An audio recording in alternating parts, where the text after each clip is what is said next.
Thanks for checking out the Brad and John Show podcast. This segment of the show is brought to you by John Combest's book, Stalking, Harassment, Internet Trolling, A Guide to Recovering and Rebuilding After Online Attacks. It's a great reference if you've ever been the unfortunate target of a social media attack. It's available on Amazon. Just search John Combest. That's C-O-M-B-E-S-T, John Combest, and the book will show up in your search results. Now it's time for another segment of the Brad and John Show. Can you handle it? Hey, it's me, Egbert. E-G-G-B-U-R-T. Check out my website at egbert.com. Now it's back to those two dudes who told me they would bring in big ratings. They better are their history. Here are Brad and John. John, I've heard a rumor. This is the scuttlebutt around the halls here at the radio station. That what's that? We don't perform up to the specifications of Egbert, and he's just talking about that will be replaced by Jason Rosenbaum. I don't know if that's true or not. You know what? That would be great. That we could, you know what? Or we could just make it a three-way dance, Brad, and we just bring Jason in on occasion, and we would talk about pro wrestling, and you would recount going to Parkway West or Marquette High School in 1993 and watching a young Stone Cold Steve Austin. It wasn't Marquette. I know it wasn't. It wasn't out there. It was someplace in Clayton Road, and you say that's which high school would that have been in Clayton Road without just West? It would have been West. Now, your son said that the school was definitely the Mustangs, and the Did he say Mustangs that? Or Marquette. I don't remember that. I know it wasn't. Yeah, he said. I don't think it was. Yeah, on our interview, on our interview, he said whatever the school was, he said it was the Mustangs. So you know that very well. It's right at it's at Kerrs Mill and yeah, I know exactly where it's at. Yeah. Okay, bunch of stuff to talk about. We ran along the last break, and by the way, this is Jason Rosenbaum Friday. If you know why we're saying that, because. If you don't go back to segment A as you're listening to this on the podcast, and we'll tell you. Well, it's because of the fact that he is doing the noon show today at KWMU. Now, here's what's interesting, okay? I don't think Jeff Allen nor Steve Moore nor Rick or Tracy Ellis would ever go on their radio station and say, hey, don't listen to our radio station at noon. Listen to this other radio station. But I am saying, don't listen to our radio station at noon. Take an hour off from Eric Erickson and listen to Jason Rosenbaum on 90.7 at KWMU. I mean, is that like going against the grain of our industry or what? Am I being like a rule breaker or what? Yeah, and I think the interesting thing is, and I'm trying to bring up the exact dates here, but and I'm not one for humble brags here, Brad, but let's point out the fact that last August in the Missouri Times, I wrote a column about how Jason Rosenbaum is clearly overlooked by St. Louis Public Radio management. And I believe it was 80 days later or 88 days later, St. Louis Public Radio announced that Jason Rosenbaum would be getting the Politically Speaking Hour on St. Louis on the Air. Well, see, he's like the Science Friday thing. You know what the Science Friday deal's all about? Tell me about it. Okay, on KWMU, they have Terry Gross, who only works Monday through Thursday. And in her hour, which you love that type of setup. I love. You know what? What's interesting is Terry Gross. Sometimes when I listen to her, I say, "Girlfriend, you had too much coffee this morning." She's just bouncing off the walls. I'm sorry. I'm Terry Gross, and here's our interview from last year when I was really excited to interview the president of Lufthansa.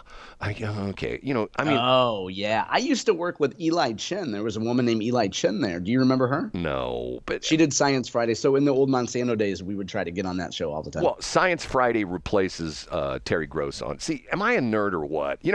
Years ago, can I tell you a quick Justin Alferman story?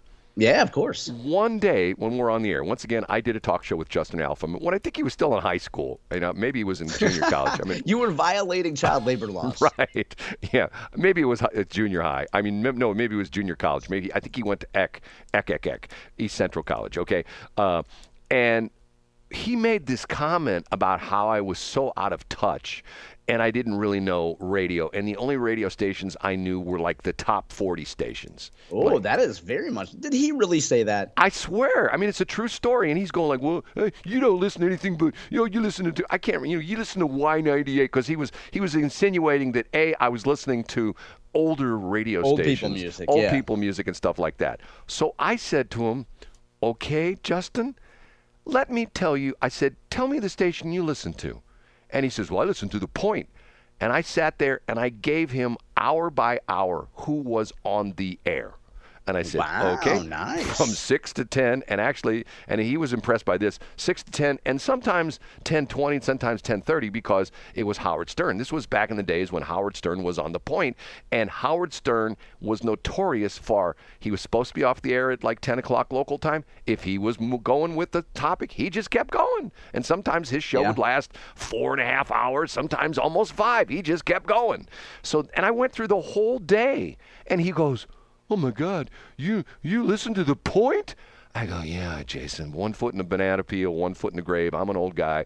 Yes, I listen to, once again, I'm a radio guy. I punch buttons. Yeah. I can tell you who's on various stations. And what did I say, Justin? Did I say Jason? I meant Justin if I didn't say Jason. Okay, John, I have a suggestion, okay? What's that? I've been thinking about this, and I want to run this by you.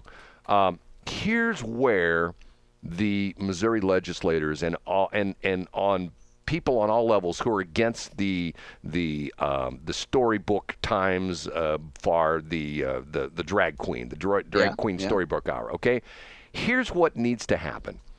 What they need to do is they need to contact the WWE, and say, okay, we know we're not going to get your top line talent, but we tell us in the state of Missouri, and there's like, isn't there like a minor league circuit to the WWE? Aren't there like? Yeah, I mean, first of all, I think they would bristle at minor league, but I think they would in Missouri. There's definitely local wrestling organizations for sure. Okay, you need to give us the name of 10 buffed, ripped He-Man guys, and what they need to do is they need to offer to the schools macho storyboard, machos.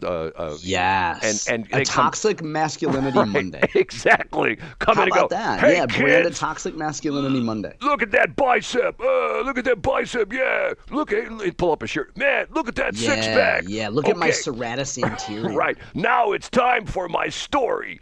And then and how guys can resolve violence sometimes, hopefully with their words, but if that doesn't work, you have to at least have the threat of physical.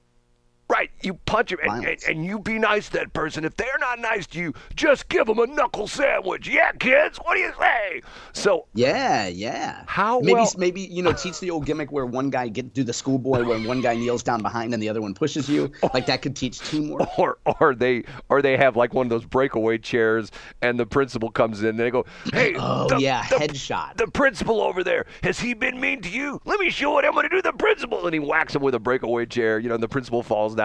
I mean, like, how long do you think it would be? I mean, see, once again, I'm the kind of guy that sometimes I like to spotlight how stupid things are by doing the 180, or as Tony Colombo would say. Hey, now, Brad, let me interrupt here. What pairs nicely with the story on St. Louis Public Radio is Andrea Henderson, which you'll remember, she is the, quote, race, identity, and culture content creator. She has a story today about how because of all the pushback on DEI programs in schools, it underscores why Black females need their own space. And this is called, this is the continuation of Black Girl Magic. It's called the Black Girl Magic Crew Program. And the quote is, they need to have specific spaces, Brad, for Black female students. Now, we won't give away the location, but you and I are meeting up later today at an eating establishment. And can you imagine, Brad, if we got a booth and then we put up a piece of paper and maybe a rope and said, white male space only? Can you imagine how that would be received, Brad? Maybe we could put up a water fountain and say, oh no, you got to be a white male to drink from this. I think the police would be called, to be honest with you. You know what I mean? Right away, Brad. And we would be on TikTok and we would be doxxed. But if we say, oh no, Black women deserve their own spaces. Now, you could also make the counter argument, Brad, and I would be open to this. Hey, maybe it's a good thing for Black women to get together and talk about issues that are of importance to Black women. But if we allow that, we got to allow a few white boys to get together to talk about issues important to them, right, Brad? John, I just don't understand the whole thing. I mean, the whole thing, and once again, you point up the hypocrisy of the fact that once again, we had racial segregation, which I'll shout it from the treetops, was wrong, okay? Yes. We righted that wrong. There are no more white and black water fountains. There are no more white and black restrooms. But now they want to go back to that. I don't get it. I mean, and here's where I come to the defense, and this could be too much Washington University indoctrination, Brad. If you are from the time you were born, from your first day at preschool to kindergarten to a graduate degree at an overeducated institution, if you are told that you are a victim and this country owes you something and the people that started this country wanted to keep you down, if you were taught victimhood from the beginning, you know what you do? You see white guys and you say, to hell with them, man.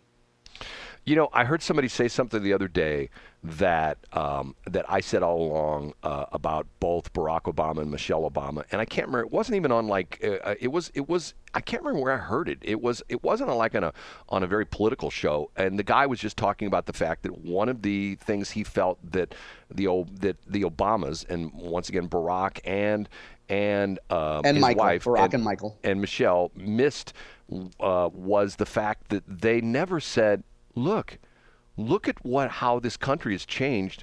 100 years ago, I could have never been president, but look at me. I'm the president. What did I do? I worked hard. I studied hard. I went to school. I got my bachelor's degree. I got my law degree. Look, you can do the same thing. And he never did that. One of the interesting things is that are you familiar with the term in your realm when you were in Monsanto? You're familiar with the term benchmarking? You know what benchmarking is? Oh, yeah, that's all we did, Brad. Okay, well, essentially here's a quick story on this. We killed numerous Japanese people. We bombed Nagasaki, Hiroshima, and what a lot of people don't realize is we destroyed their manufacturing capability because of the fact they were making tanks and planes and artillery pieces and stuff like that. We bombed them back into another century. We bombed the Japanese back into the 1800s. Okay, so the Japanese are resilient people, and they decided, you know what, we're going to move forward. And they said, we are going to be one of the most powerful nations in the world, not by military might, but by economic might. And they decided they were going to become a manufacturing force to be reckoned with, okay? Yep. So if you go and you look at all the things, if you go back to 1960, the American cars were the best cars, IBM was the big dog as far as office equipment and stuff like that. The Japanese would buy American cars. They would buy American-made products, and probably the classic example is Xerox copiers. Xerox was the renowned name in copiers in the world. Yeah. The Japanese bought Xerox copiers. They tore them apart, piece by piece. I mean, not like with a hacksaw. They literally disassembled them, carefully disassembled them, and looked at every single engineering aspect of that copier, and they said, okay, how can we make this better and cheaper? Yep, incrementally better at a lower price. And that's what they did. They took our products, they took our knowledge, they took our engineering expertise, and they took it to the next level, and they figured out how to make it better and cheaper. Okay. Now, wait a minute. Let me interrupt real quick, though, Brett. I thought that they spent most of their time, at least the ones in the United States, not here in Japan, but in the United States, weren't they marching and burning down buildings? No, and robbing shoe stores? No, they were not. They were busy in Japan. They didn't? No, they were busy. That was St. George Floyd riots. I'm sorry. That was St. George Floyd. Go ahead. Oh, John, you're being sarcastic this morning. So, no, the point being is that once again, in my lifetime, I can remember going through the early 1970s when, a matter of fact, a guy I went to high school with, whose dad, once again, his father fought in World War II. As a matter of fact, two of my friends, one of my friends, his father was a B-17 bombardier who limped because he still had a piece of shrapnel in his leg that he got from, an attack over Germany. He drove a Volkswagen Beetle, and my friend, whose father was one of the people who I believe was in the Philippines, drove a Toyota. And I'm going and keep in mind, back when I was in high school, they were really built over there. They didn't have American plants back then. Foreign cars were very unusual. You didn't see Toyotas and things like that. And now it's to the point where you go on most rankings of the best made cars, the most reliable cars, and what two cars are almost always on top? Honda and Toyota, because they learn their lesson from us, and we're too stupid to realize it. So my point being is we forgot the lessons we've taught other people. And the crazy part of it is you would think that the squad or whatever would take a look at Cuba and would take a look at these communist countries and say, okay, maybe we don't want to be like Cuba. Maybe Che Guevara was really a bad guy and we shouldn't really honor him. We shouldn't have T-shirts with Che Guevara on it. Maybe we shouldn't idolize Mao Zedong and how a great guy was. And maybe we shouldn't say, that Pol Pot, he got a bad rap. He was really a good guy. You know what I'm saying? I do. But I mean, I think the problem is you're looking at it from an economic perspective when I think there's probably a lot of Japanese schools, Brad, where they can't adequately define DEI or indigenous people. So what do you want, Brad? I mean, do you want economic prosperity, or do you want your kids to be able to talk about Harriet Tubman and what a BIPOC is? Boy, John, you and I are having fun this morning, are we? You have your tongue. It's a Rosenbaum Friday. It's a Jason Rosenbaum Friday. You have your tongue firmly implanted in your cheek. Okay. Let me follow up on the Japan thing in a minute, because there's another interesting aspect to that. But first off, I think that we should take what did you call it, Macho Man Monday? So we'd have Toxic Masculinity Monday, or maybe just Masculinity Monday. Let's keep it Masculinity Monday. Yeah, we go to like the area gyms and we get the guys who are really, hey, come here a minute. Hey, would you want to read this book to these kids and see what we need? Read them The Rational Male. You know read them some, something about how to be a man. No, you know what we need to do? First off, I've been thinking about this for a while. I never verbalized this to you. We need to come up with our own vernacular, okay? Here, let me go here. Remind me the next break. Remind me of that, Japan and our own vernacular, and I'll tell you why that's important, okay? We're running late this morning. Oh, yes, I'm turning Japanese. I really think so. I got in trouble for playing that song. I bet you did, because you know what that song's about. I do. Thanks for checking out the Brad and John Show podcast. This segment of the show is brought to you by John Combest's book, Stalking, Harassment, Internet Trolling, A Guide to Recovering and Rebuilding After Online Attacks. It's a great reference if you've ever been the unfortunate target of a social media attack. It's available on Amazon. Just search John Combest. That's Combest, John Combest, and the book will show up in your search results. Now it's time for another segment of the Brad and John Show. Can you handle it?